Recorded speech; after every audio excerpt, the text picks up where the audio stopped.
Bale proceed tayo sa lab report 11 'no, procedure.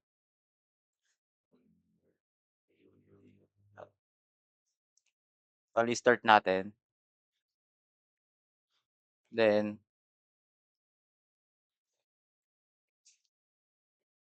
kailangan i-press natin yung 0.01 para ma-detect nitong counter. Magbibilang tayo ng 6 dito sa 0.01.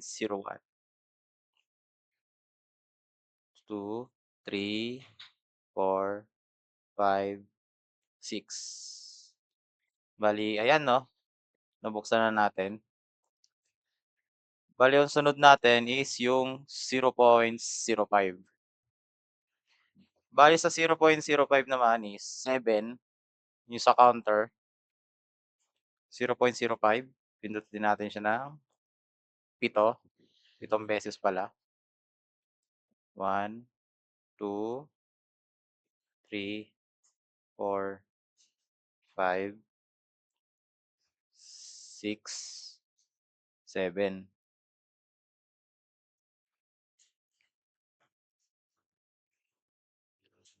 Bale ayan na 'no, napindot na natin. Bale umilaw na ang counter 1 at counter 2. Umilaw ang sa madaling salita 100 0.05 umilaw dahil na-detect na ng IR1 at IRN2 sensor.